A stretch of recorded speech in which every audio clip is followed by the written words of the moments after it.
BEIJING An American geologist held by Chinese state security agents who stubbed lit cigarettes on his arms was sentenced to 8 years in prison Monday for gathering data on China's oil industry, a case that highlights the government's use of vague secrets laws to restrict business information.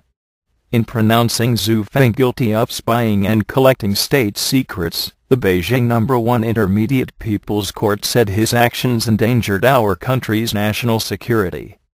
Its verdict said Xue received documents on geological conditions of onshore oil wells and a database that gave the coordinates of more than 30,000 oil and gas wells belonging to China National Petroleum Corporation, and listed subsidiary PetroChina Ltd. That information, it said, was sold to IHS Energy, the U.S. consultancy Xue worked for, and now known as IHS Inc.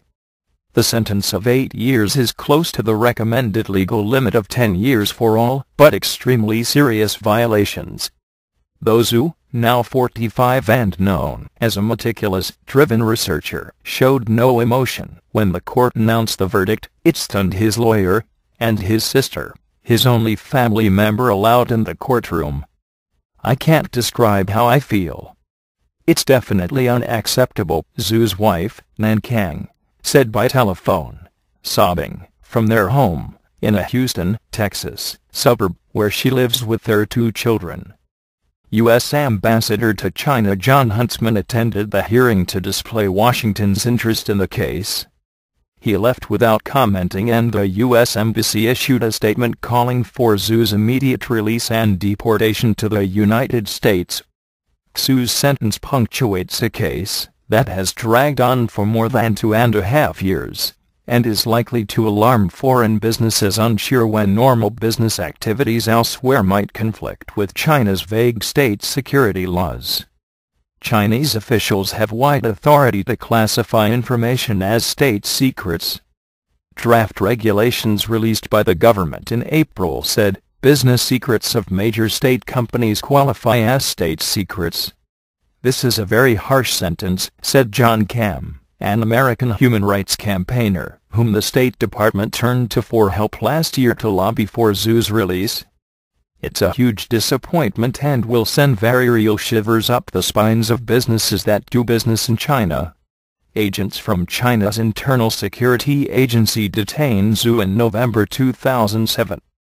During the early days of his detention, they stubbed lit cigarettes into his arms and hit him on the head with an ashtray. His case first became public when the Associated Press reported on it last November.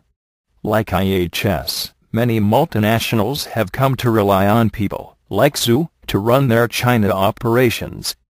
Another China-born foreign national, Australian Stern Hugh, who worked for the global mining firm Rio Tinto, was sentenced in March to 10 years for bribery and infringing trade secrets that dealt with iron ore sales to Chinese companies. Born in China, Xue earned a doctorate at the University of Chicago and became a U.S. citizen, returning to his native country to work.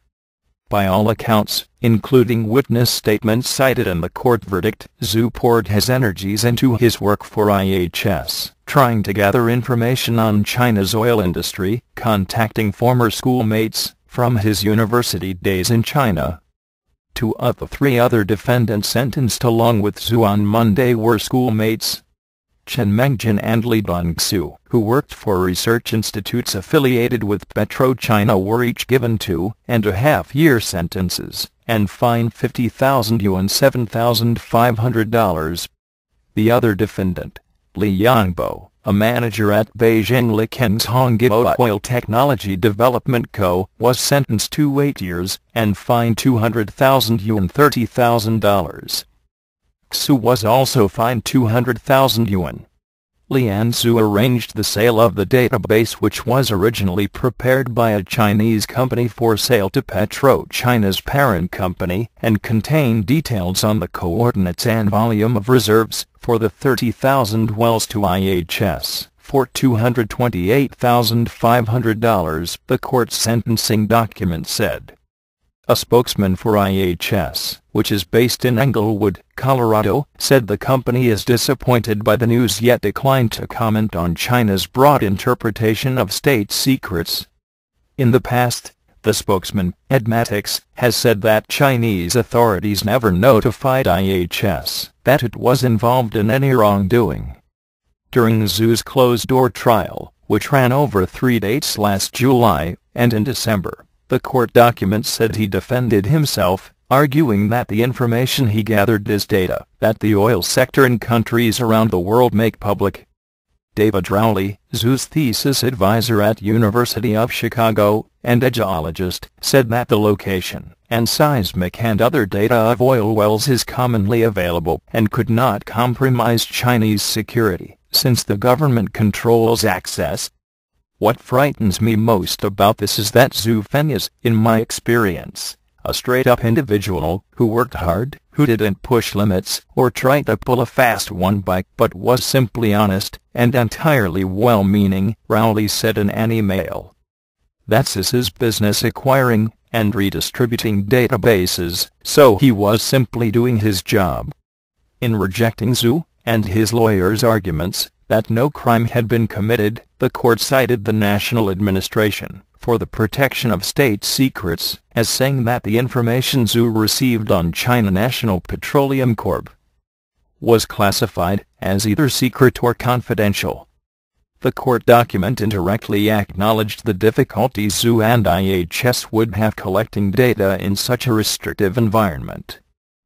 IHS has information exchange agreements with many oil companies, but exchanging information with Chinese oil companies is very difficult. Because China controls energy information relatively strictly, IHS's information and data on China are not very complete, the sentencing statement cited one witness as telling the court.